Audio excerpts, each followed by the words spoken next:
This podcast is a member of the Place to Be Nation family. Visit us at placetobenation.com, the only place to be in your pop culture world.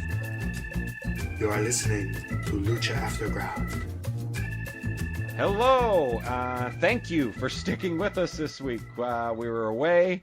Well, Max is still away. It's Lucha Afterground. It's Travis here, your old trusty dusty compatriot. But as I mentioned, Max is away. Very lucky to have via Skype here today, Titans of Wrestling co-founder, I guess. Is that right? Technically not co-founder, because the three of us, Johnny, Pete, and myself, didn't appear until the second episode. But you can say Titans specialist or something.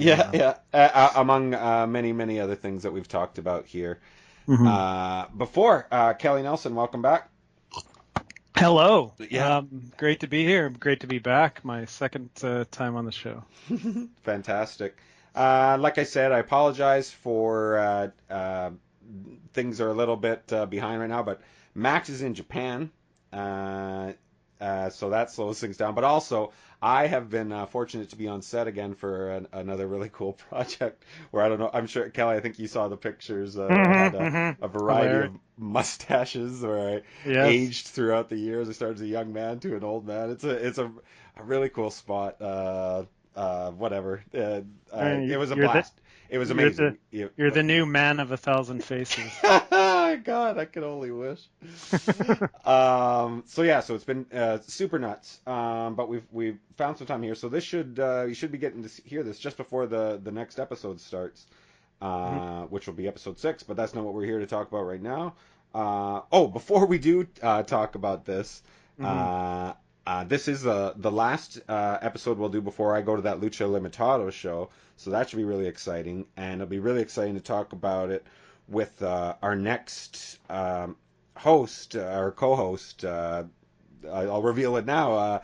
Fellow Titans member Pete will be joining us, who's been watching Lucha Underground through all of this.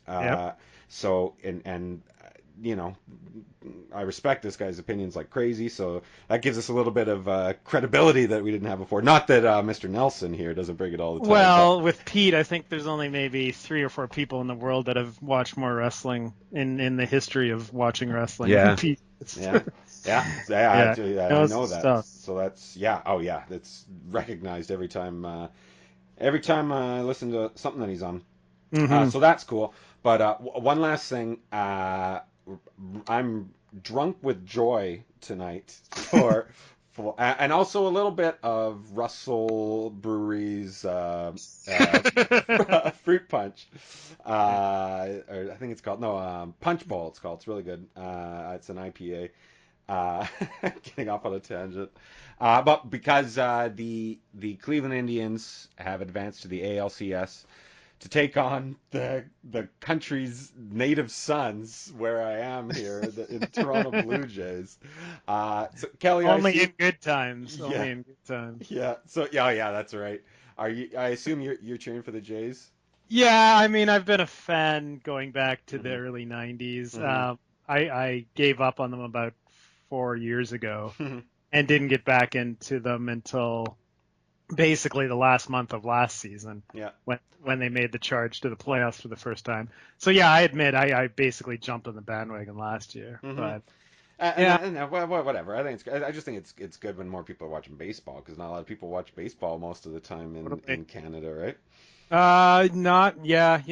It's and just in general, baseball's often considered boring and all that by a lot of people. So it's great to see it in the spotlight again. That's for sure. Yeah, and I'm like I said, I'm basically the only Indians fan in Canada, because Chad had asked us over a conversation online the other day. It's for 2 reasons I became an Indians fan. Number one was Sandy Alomar Jr. was my first favorite player.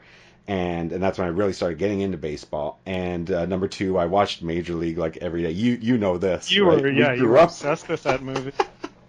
Yeah. So I gotta turn things down here a bit. That sounds good.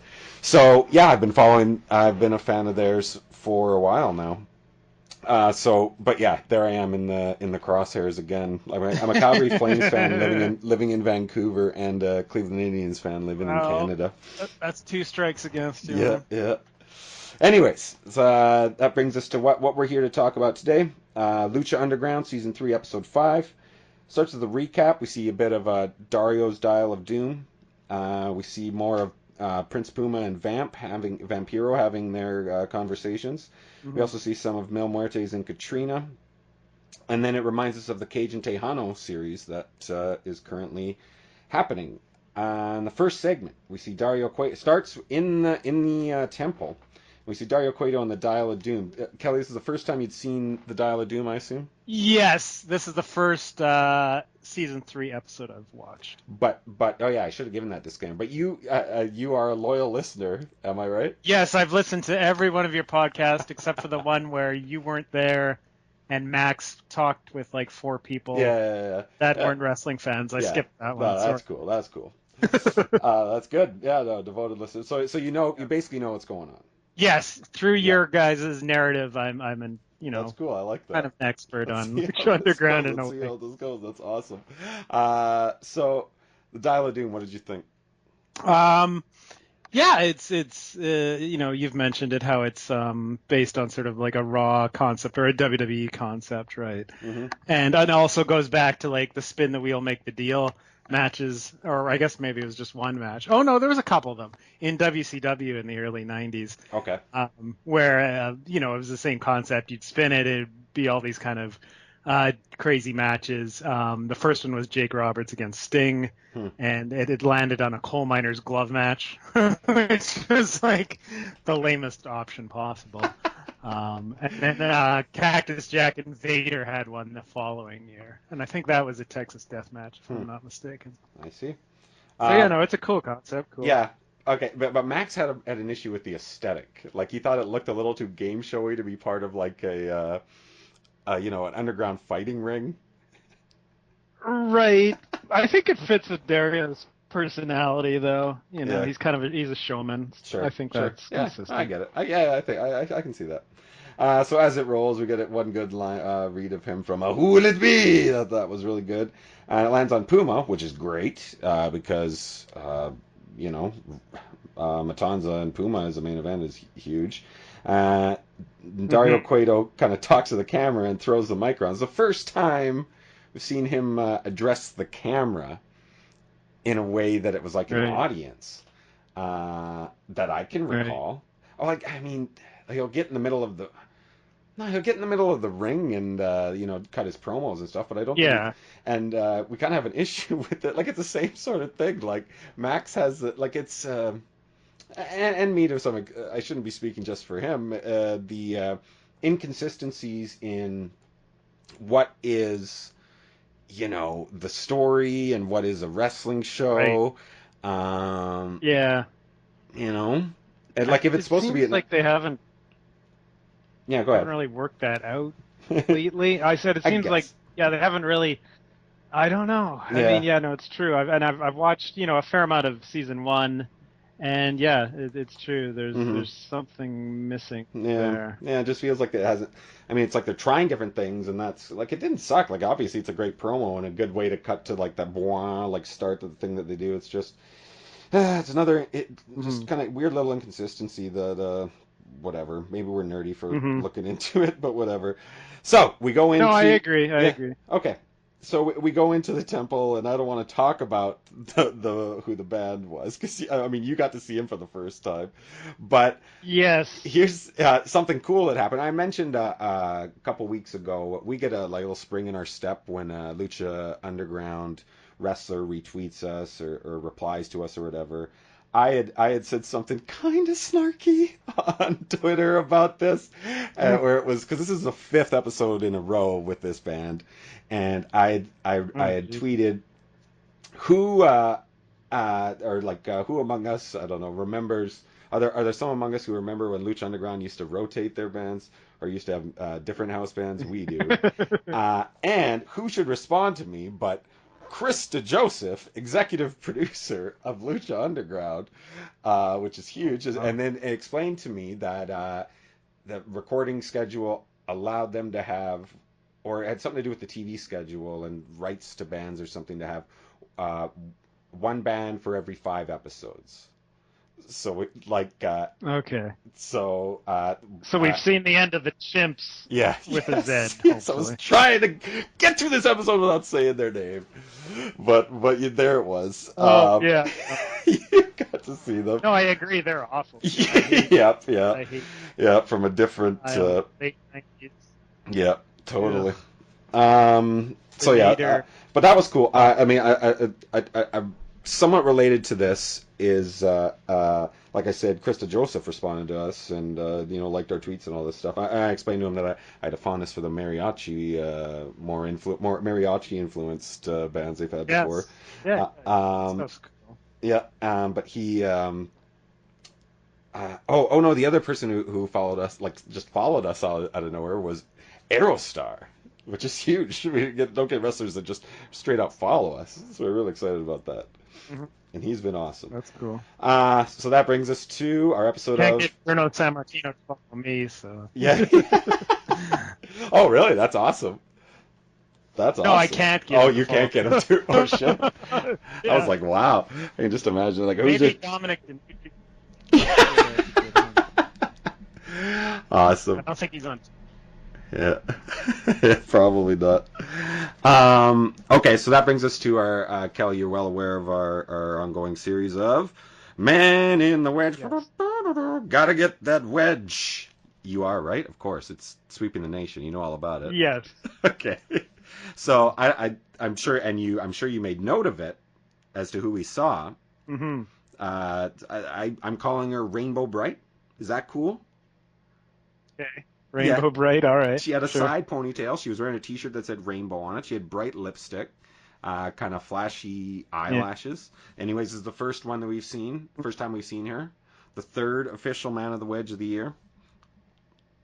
Keep this in mind. A debut. A debutante. A huge. This is her. This is the issue that will be worth more in the future when Rainbow Bright character explodes.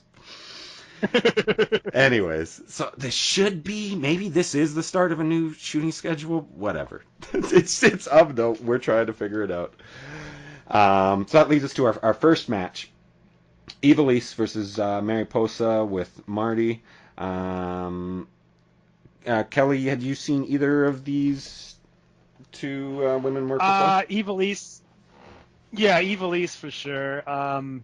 Mariposa, I don't think so. Yeah, she was more in season 2, and even then she was used sparingly. I saw Ivelisse had a taped up shoulder to begin with. Vampiro tried to get his stupid catchphrase over early. I'm sure you heard that. Did you? What's it? We're not going to repeat it. It's trash. It's like saying the name of the band that we saw for the 5th time.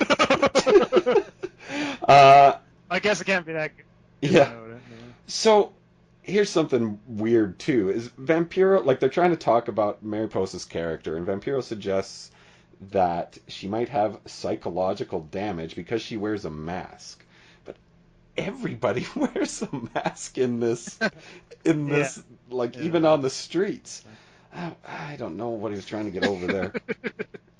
Well, it's a different kind of mask. I guess it's so. Kind of. Yeah, it's a little more disturbing. A little more Hannibal Lecter. A dash of it, I suppose. Yeah. But still, man, she comes in with the same headdresses and gear and all that kind of thing. It was a weird distinction to make, is what I'm saying. Good work early. I thought particularly from Ivelisse, some nice kicks. Mariposa started working the limbs. We saw a nice, they called it a modified condo clutch. Does this sound right? Condo clutch? I could be saying never heard of that before. I can't even remember what it was. Marty's shenanigans, I thought, are starting to feel tired again, and he needs a new feud. I'm sure you heard we really liked the way his feud finished up with Killshot, but this seems like he's kind of regressing back to a spot where he was before, I think. Yeah, I hadn't seen much of him before this, and it struck me that he's basically doing like a Bray Wyatt type gimmick, like, kind of like the weirdo. Yeah, what kind of skis like ball? playing mind games, obsessed with playing mind Yes. games. That's really Man, I'm so over Bray Wyatt and exactly. pairing him with Randy Orton just made it even more boring. That whole It's like the I knew I that's had the to most watch that boring episode. feud I had to watch that. 21st century. Yeah, I had to watch that pay-per-view late, and I knew I was excited to watch it, but I knew I could when that came late. I knew I could fast forward to the end. I knew I could. Like who cares? Anyways, Right. Yeah. they whatever. They both. We're not going to get into the issues there again that happened a little bit last week. Um, Right. yeah. So it's a nice. So again, I saw a nice crossbody from Ivelisse, but I think she needs a little more fire. Sexy Star isn't the wrestler that Ivelisse is, but she has like this raw energy when she comes out there. And if Ivelisse is trying to be the baby face here, I find that she doesn't come off as necessarily as lazy, but doesn't quite have the spark she needs sometimes. It's a kind of the in between things that she does. Where you can tell she's not as like either in character or something. At least that's what I felt in this match. You saw a bit of a botch from Mariposa. Do you remember this? Well, I did make the note that it was, pretty clunky at times. Yep. A lot of the work between the two of them. Mm-hmm. Oh yeah. I mean, yeah. I mean, Ivelisse hit that nice sunset flip power bomb at the end, which she does, and that always looks Right. okay. Yeah. Yeah. Yeah. And then there's another post-match beatdown for the Martinezes. Yeah, it was what it was. Ivelisse,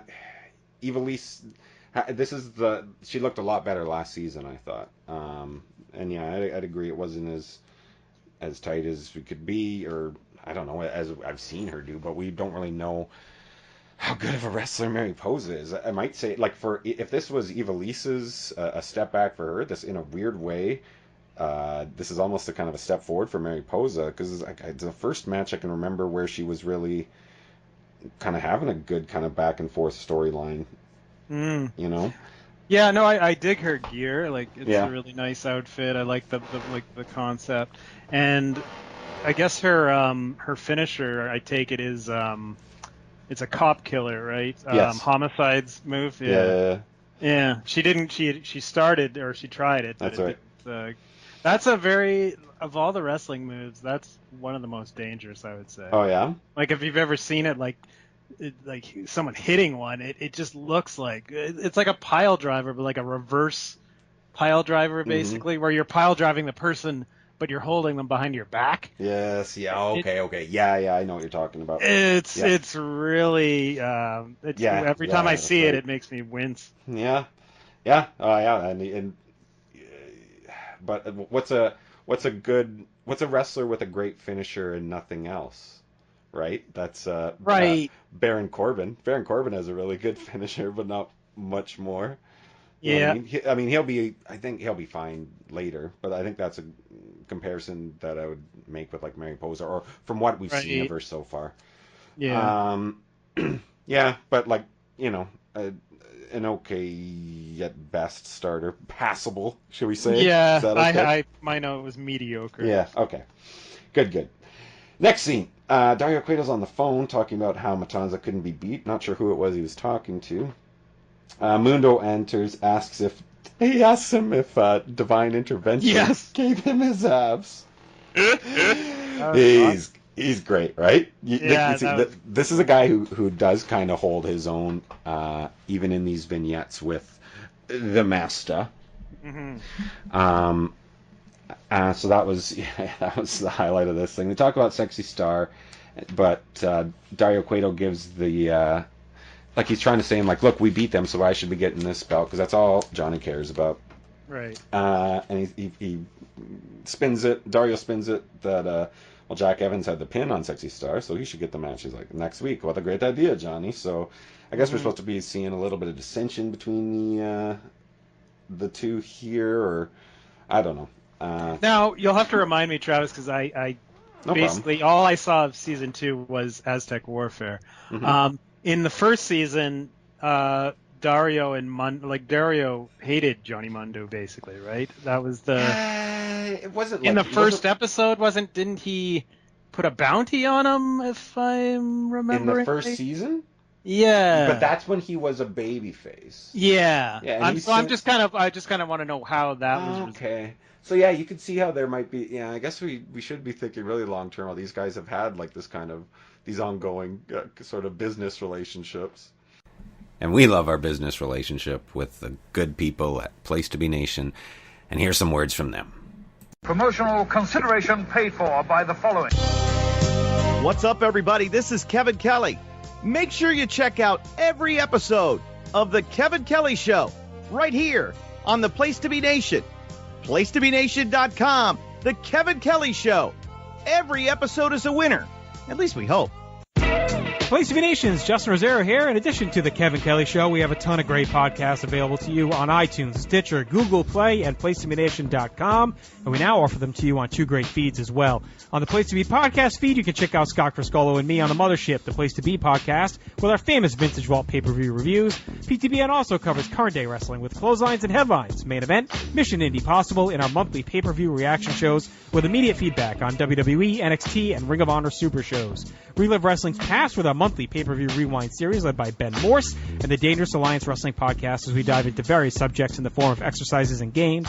We also have sports covered too with the Sports Lounge, the TJ McClune Show, and NBA Team Podcast. On our brand new PTB Pop podcast feed, we offer great shows such as the Glenn Butler Podcast Hour Spectacular, Rank and File, Lucha Undead, as well as a veritable podcast heaven for comics fans with the hard-traveling fanboys, Sellers Points, Todd Weber's Conversation, and Imaginary Stories. Subscribe to both feeds on iTunes and be sure to rate and leave feedback as well. All of these shows are available on PlayStation.com, where we cover pro wrestling, sports, movies, comics, plus tournaments and more.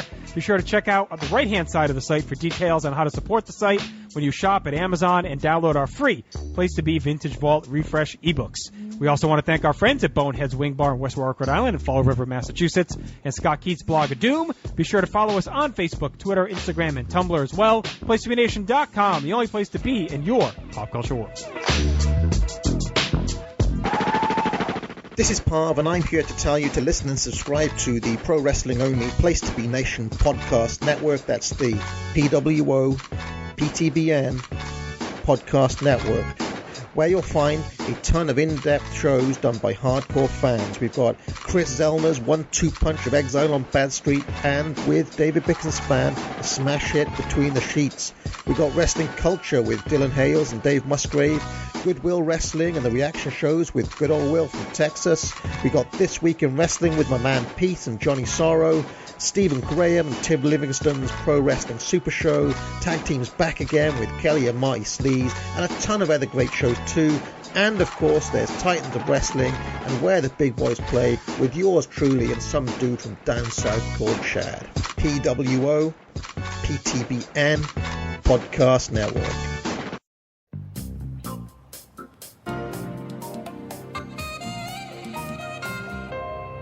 We come back from the break, and do you remember that there was this little vignette about following a white rabbit? Do you remember this? Mm-hmm. Yeah. We think, I think this is probably related to the pictures that were left on Dario's office, in Dario's office earlier. Did you ever get to see the trailer for this season? No, I did not. Yeah, well, it was amazing, and it just showed just visuals that showed like a lot of people we hadn't seen before. A few were starting to show up. One of which is these guys that were kind of all in checkers that I thought was going to be Sami Callihan's new gimmick, but it turns out he's Ivelisse's skeezy boyfriend that we see later. Yeah. Anyways, I think this is related to those guys. I thought this was different from what Lucha Underground usually does. It's more in line with the Wyatt family and what we were talking about earlier. Whatever it was, what it was. We'll see if it pays off. So this led us to this next match between Tejano and Cage. You had heard it's best 3 out of 5. Right. And it's currently 1-0 Cage. I like this match. I don't. Max finds Tejano boring. I love his. I'm really growing attached to his work. He. I'll get to it in a sec. So I thought this had a good hot start. Oh, right away. Here's a nice Canadian connection for us. Yes. Is Vance comparing it to the 1972 Summit Series. The between Canada and Russia. Yeah. It's in Canada. It's like up there with, it's one of the biggest legends Sure. in our country's yeah. history. Yeah. Because we defeated those commie bastards. That's right. the It was height if you ask Phil Esposito or Tony Esposito or whoever, they'll say it was that wasn't a hockey game. That was war, man. Just like serious. Because back then the Soviets weren't professionals; they couldn't come to North American play. That's right. So this was the only time that the best players in the world faced off. So not really the equivalent of Cage of match number 2 in a best of 5 series between Tejano and Cage. But yeah, Vamp gets hyperbolic as we've mentioned. I was just happy they mentioned it. That was a nice little, like I said. Yeah, I don't know. So Tejano was doing a little more high risk stuff than he did. Took the match outside. There's some nice counters from both. You saw that spinning DDT from Cage, where again you see why we're kind of at least have been impressed with the guy, is that he doesn't look like a guy who should be able to pull off moves like that, right? Right. Oh, totally. Yeah, that's part of his appeal, is that he's a huge guy, like a stereotypical muscle-bound dude that Vince McMahon would love, but he's got the high-flying side to him as well. Yeah, he's got a rematch coming up in Vancouver with El Phantasmo. It went so well, and I guess he enjoyed himself the experience much. That's cool. Also, I should mention, Killshot is working as well against El Phantasmo in a couple weeks here. As well, so that's a lot of Lucha Underground talent. Jeff Cobb's working in town, obviously. I mean, he's moving up, I would assume, the Pacific Northwest, kind of doing a small little tour, and he's working with the other local promotion, Wise Pro Wrestling, here shortly too, just around Halloween time. So it's interesting that a lot of Lucha Underground talent are kind of making their way up to Vancouver. Yeah, no, Vancouver's getting a lot of good talent recently. Yeah, it's exciting. So we see. I thought this had a good back and forth. Tejano, here's what I used to, or with Cage, I used to have an issue with him for being a big guy. Is that he didn't fight kind of smash mouth the way Sheamus does. But I will say it seems like he's hitting a lot harder or heavier than he used to. But maybe Tejano's more of a guy who's a more willing, kind of punching bag, right? Right. Well, also the whole lucha style of working can often be quite light. That's the criticism. They don't work as stiff as, for example, Japanese guys or a lot of the American guys. And Cage, I mean, he looks like a guy that is in the mold of a Sheamus, but he wrestles, more like a lucha guy, totally like a lucha guy.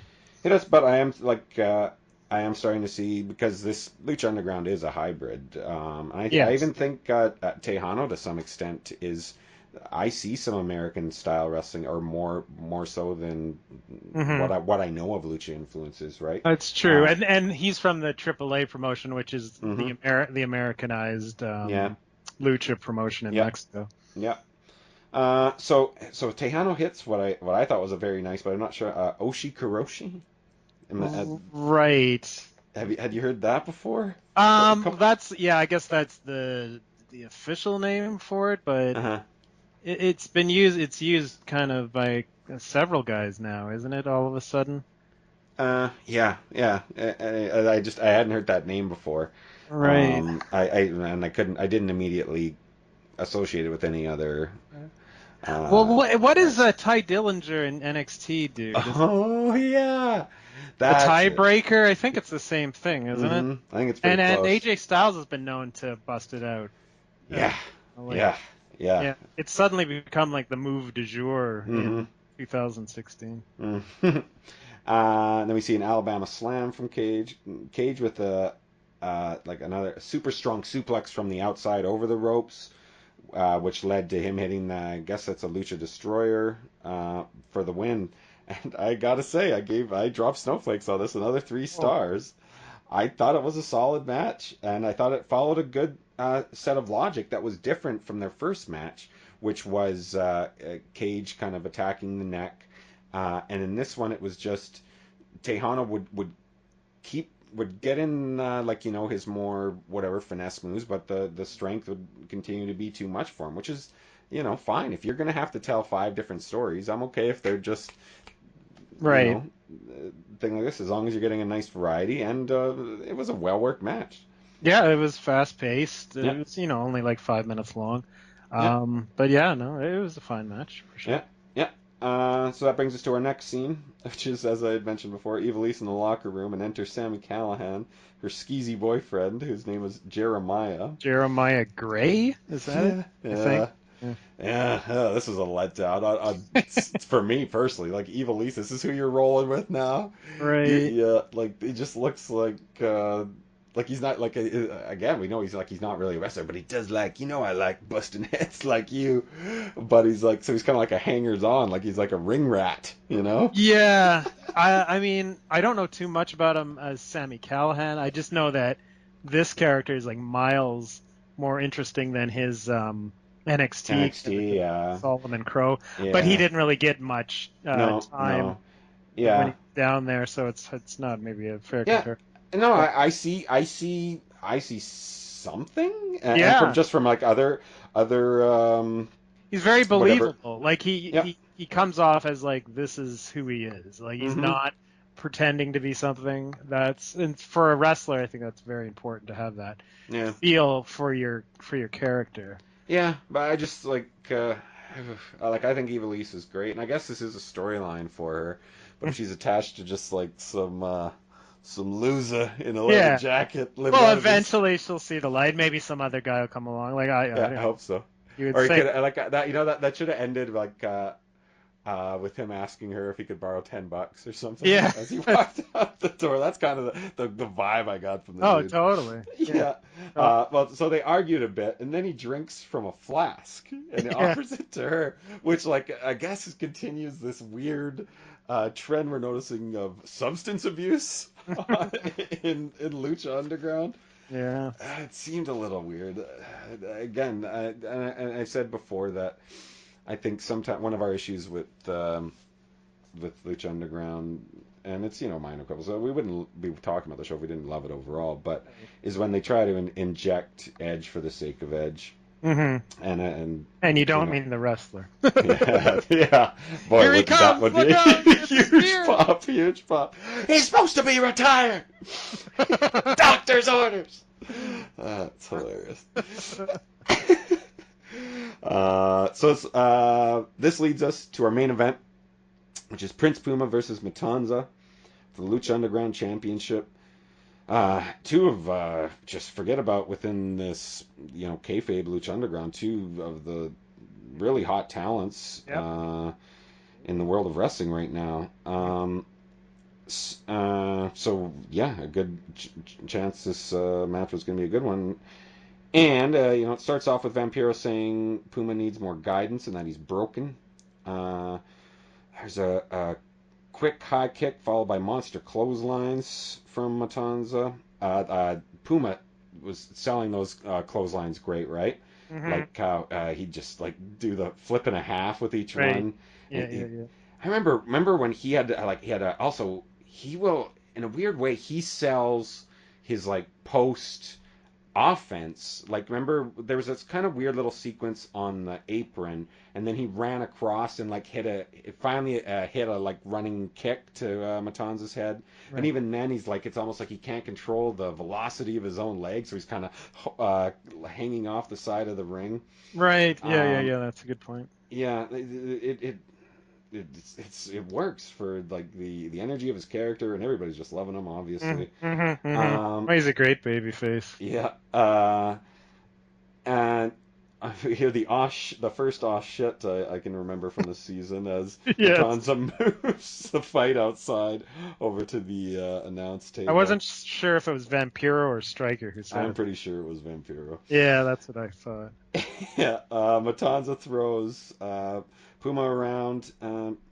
Puma really, or he really helped. I think, other than I guess you didn't get to see the first two matches. No. And you know they still are out there losing to Matanza, and you know making him look fierce. But I think Puma's made him look like more of a monster in this incarnation of where Matanza is as a character right now. Because remember, obviously he looked like this unbeatable monster in what was that? Warfare. Aztec Warfare 2, right? And they've dialed that back a bit. But since definitely of the three Dario Dial the Dooms, our competitors, Puma's really made him look like that beast that they wanted to look like. Right, and Matanza's been the champ ever since Aztec Warfare, right? He hasn't lost it yet. This is true. Cool. So we see this good story, which is kind of what we had seen before, just not as overt in the Tejano cage of just like the stronger guy and if somebody trying to be quicker and just not being able to do it because the guy's too strong. Puma hits his 619, and they remind us of his match with Ray. Yep. And then that new kind of picturesque flying clothesline that I feel like he might have been doing it before, but he is for some reason it looks amazing this season. The second time we've seen him hit it, he had hit it on Mil Muertes in a run-in earlier. More offensive magic from Puma, as we always see. Tough German, followed by splashes, but it was a really tough German from Matanza, followed by splashes, but Puma catches him on the third one and turns it into that Northern Light suplex, that combination, that two suplex combination that he's able to do. And this one, it was just like he really had to dig deep for it, but man, mixed in with all of the finesse and high flyers that flying to have stuff like that's a real unique skill set, right? Oh yeah, no, he's I've seen maybe now 5 or so of his matches, but he's really impressive. Like I said, great babyface. He should be in the big leagues. He should be in WWE doing something, and he will be eventually, I'm sure. But you would think it, but it sounds like and it sounds like he's really kind of he's got all the cards in his table, the balls in his court. That's true. I mean, he's in demand. He's working in New Japan. He's in demand in North America. He can make a very good living without WWE. So we'll see. Anyways, I thought he had this crowd red hot who really think he could win this. See the gut wrench power bomb and which leads into an insane DDT counter. From there's a spear, right? Mil Muertes comes running down. Oh no, okay, wait, this is later. So he gets him down and hits his 630. Mil Muertes comes running in with just a great spear that Puma sells like a champ again. Dario Cueto yells at Marty Elias to keep the match going. He's like, "You didn't see anything." And Katrina, I should say, looking a little nipply. I don't know if you noticed that. Of course they did. Gorgeous. And Muertes hits. Remember Puma last week had hit a flatliner while looking at, which is Mil Muertes' finisher, while looking at him from outside the ring. But Mil Muertes, the flatliner that he hit on Puma, this one is just nasty. And he leaves the ring, and Matanza hits the Wrath of the Gods for the win. I thought this was the best match of the season by far. I went 4 1/4 on it. I don't know if I'm going crazy, but I really like this match. What'd you think? Yeah, I highly enjoyed it. Great drama, great atmosphere. I love Puma. Like I said, he's really special. Matanza is great power wrestler. Great. He's able to project being like a total monster and unbeatable. So this perfect matchup between the two of them. The Prince and the Monster. That was the title of the episode. Yeah. Yeah, great dynamic.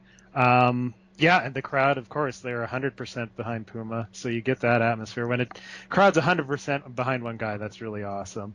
And they really wanted to see him win. And yeah, the end there, it was believable that he was going to win because he hit him with his finisher, right? Or like someone a move nobody kicks out of. And Yeah. you know, the thing about Lucha Underground is, yeah, there was interference at the end and all that schmoz, but I mean that's just advancing things. Yeah. You know, it's early in the season. Of course, this isn't going to pay off right now, and you know, it keeps Puma and Mil Muertes going. And going back to his spear, I will say it's miles better than Edge's spear. Yes, yeah, that's the second time. It's a good thing Edge hasn't made these runs. No, if he would have came to Lucha Underground, he'd have been laughed out of the building with that spear that he has. You're right. I agree. But yes, no, I'm glad. Like I've done 2 episodes now for Lucha Afterground, and I've been lucky to see 2 awesome matches. Like the Aztec Warfare 2 was awesome, and main event on this show was awesome. Yeah, so I'm 2 for 2 here. Yeah, awesome. Yeah, just 2 guys who are just skyrocketing into stardom. You know. Or at least it looks like it. Oh yeah, totally. So this leads us to our last scene. It's Kill Shot in the weight room. Joey Ryan enters and gives him an envelope and asks him to give it to him. And there's this kind of ironic line, "What am I, a detective?" And he opens it up, and we see on what looks like, I don't know, a 3rd grade project when you'd like use lemon juice and then put it under a flame or whatever, and a little bit of burnt paper on the side to make it look like an old treasure map or something. It's like kind of a cheap prop is what I'm saying. Mr. Joseph, I love you. I'm so happy you wrote back to us and responded to us. We love the show. I just think we could have done a little better on the whatever the ransom note thing is here. Anyways, it said, "You left me for dead." So that's our cliffhanger. And again, in the trailer, you do see, I don't know, have you heard of the wrestler A.R. Fox, Kelly? I've heard of him, yes. Yeah. Well, I've never seen him wrestle. I was told that's who is in the trailer. And he is, it's the guy who's in, like, looks like a guy who'd be in, like, army fatigues or something. So I assume that's, related to Killshot's military history. Okay, cool. That's my guess. That's my hot take. I don't have, as I'm sure you've all noticed already, is that we are soundboard free. I can do my best. Everybody listen up. Tighten up your buttholes. I think A.R. Fox is the next feud with Killshot. Thanks. Good job, Kelly. Good work. I think we covered everything. We always, like to mention wrestlers who weren't on the episode, and Drago wasn't there, but who cares? He just usually shows up with his one, I believe it's a purple outfit he wears all the time, and that's that. Well, so now wait a minute. I haven't seen a lot of Lucha Underground, but I do know that Drago, in fact, has several different outfits and has worn several different outfits over the course of 3 seasons. So you're mistaken there, pal. All right. Agree to disagree, Mr. Ken Burns of wrestling. Anyways, Callie, honestly, thank you for doing this again. Yeah, anytime. You're the reason why we're on the Place to Be Nation, and it's great for you to help us out. We are going to, right after we're done here, lead right into start recording our next episode of the Stampede Territory under the Titans of Wrestling banner on the PWO PTBN network. So you guys should look out for that. Should be dropping like right after this episode drops. Beyond that, like I said, I'm working a lot. I'm getting a lot of acting gigs. Another commercial should be coming out soon. This one was a lot of fun to work on. Sort of financial group. I can't remember the name of it, but it's epic. Like I said, I aged from the 1950s to like present day. Oh, that's what all the mustaches. That's what. Yeah, all the different mustaches through the ages. And Kelly, I saw new tags teams back again. Mm-hmm. Yeah, Marty Sleeves and I put that one out last week. Tag teams back again. 80s, late 80s WWF tag team wrestling. We're into the summer of '88 now, and it's we've got the Rockers now on the scene, cool. So there's going to be a lot of good matches to review. Awesome. Going forward. Yeah, two of the show favorites right there. Right? Oh yeah, big time. So that's great. Oh, you just had the Mystery Titan Theater drop too, right? A week ago with Parv? With Parv. Yeah, we did a couple in a few days, I think it was. Yeah. Okay. I started one. It's kind of my the last thing I put on, kind of thing is a Mystery Titan Theater. Always good, always funny, always. Unique, to say the least. Yeah, we're gonna probably get that on the Place to Be Nation soon, because as of right now, it's kind of like this secret thing that if you're on the ProWrestlingOnly.com message board, you'd be aware of it. But we haven't really advertised it too much beyond that. It's a YouTube thing where we watch old WWF cards, and do the Mystery Science Theater treatment on it. Yeah, and it's always fun, yeah, because it is a mystery, because usually I don't want to know what matches are going to come up thing about it. And what wrestlers are going to be on it, and then you just rip or if it's going to be an absolute shit card, or if it's going to be a surprisingly good card. Exactly, right? That's true, because we've had a lot of surprisingly good cards. And we've had a lot of shit cards. Either way, it's it's fun to watch. I feel. Oh yeah. So this is by the time I will talk to you guys again for next episode, it will be with, as we said, our one of Kelly's fellow Titans, Pete, and at least that's the plan to do that. But before that, I will have seen that episode, or that live event in Yakima, Washington for Lucha Limitado, which I will be happy to share a report with everybody from that show as well. But yeah, Kelly, anything else? No, that's all, man. All right, that's for us. Until next time, we'll be here next time. The question is, will you join us?